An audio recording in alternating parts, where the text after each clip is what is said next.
the fitting of your pants. Ang dahilan dyan ay dahil malaki yung reflection ng pagdadala ninyo ng jeans ninyo. Kung gaano ninyo kaganda dalhin ito ay nagre-reflect kung ano yung attitude ninyo. Kasama na dyan na sinisipat naming mga babae kung matambok ba yung puwet, kung medyo matambok ba yung nasa harap. For example, yung mga skinny jeans, yung mga fitted jeans.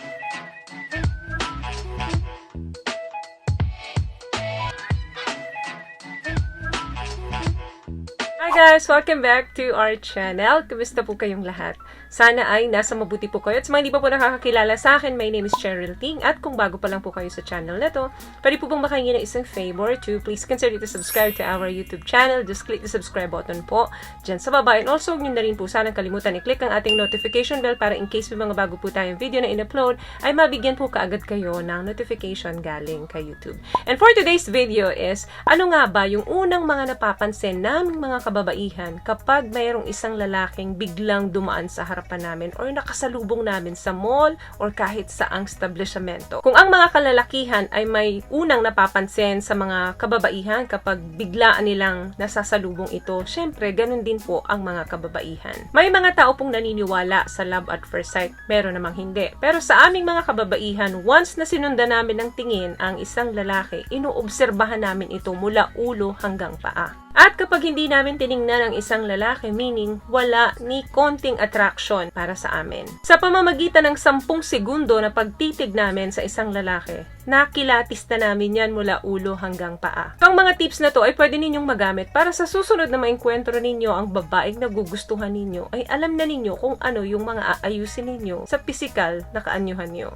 Number 1, your hair. Yes, yung buhok nyo po. Yan po ang top most feature ninyo para mapansin namin kayo. Buhok ninyo ang una naming napapansin. Maybe it's just to do with the way you style. Pag napansin namin ito, probably meron kayong magandang style ng buhok or pwedeng hindi maganda yung style ng buhok ninyo. So, pwedeng maging positibo ito, pwede rin namang maging negatibo ang effect nito para sa amin. It could be a simple observation that she has definitely made about you. Number 2, your vibe. Yes, yung tipong pagpasok mo sa isang room, or nasa isang cafe ka, bigla kang dumating, yung lakas ng energy mo. Tipong pagpasok mo, minsan sa taas ng energy mo, ang ingay-ingay mo na at parang ang likot-likot mo na. So, depende po sa energy na dala nyo yan, kung positibo or negatibo para sa amin. Meron naman isang lalaki pagpasok na tipong nakatahimik lang, tapos dire-diretso lang siya. It doesn't have to be loud. Yung tawag dun yung charismatic appeal.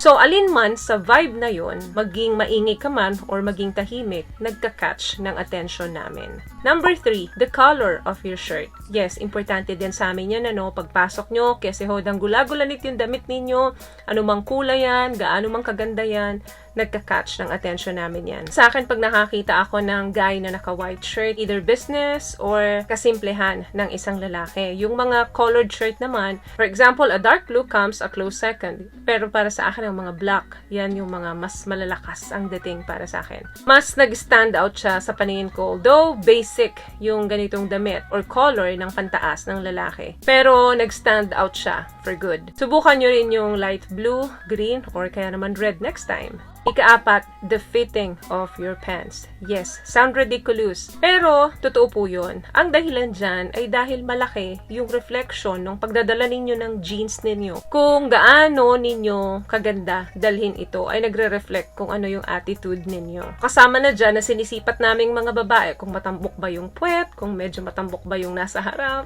For example, yung mga skinny jeans, yung mga fitted jeans. So, ang dating para sa amin yan, parang mga gigolo ang style na itong lalaki na to.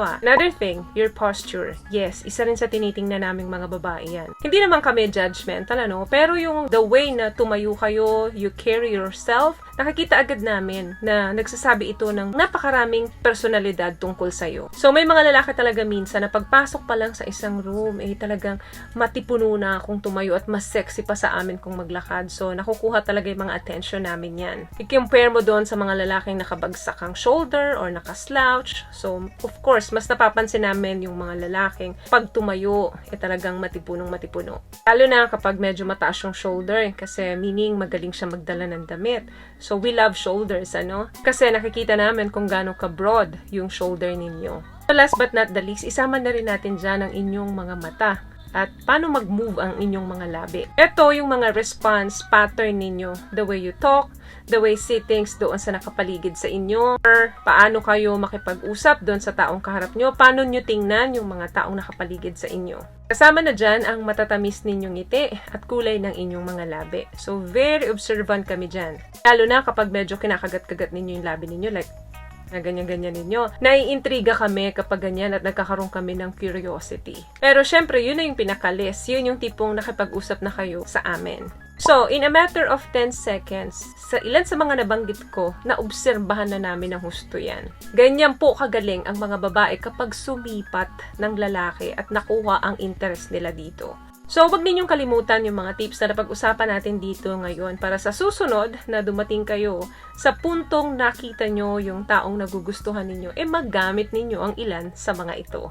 So, yun lamang guys ang video natin for today. I hope nakatulong po ang mga tips na napag-usapan natin dito ngayon. At kung nagustuhan nyo po ang ating video, please give it a thumbs up, comment down below, and also share this video na rin po sa mga kaibigan na sa tingin nyo matutulungan ng video natin. Once again, palagi po kayong mag-iingat at palagi po kayong manalangin.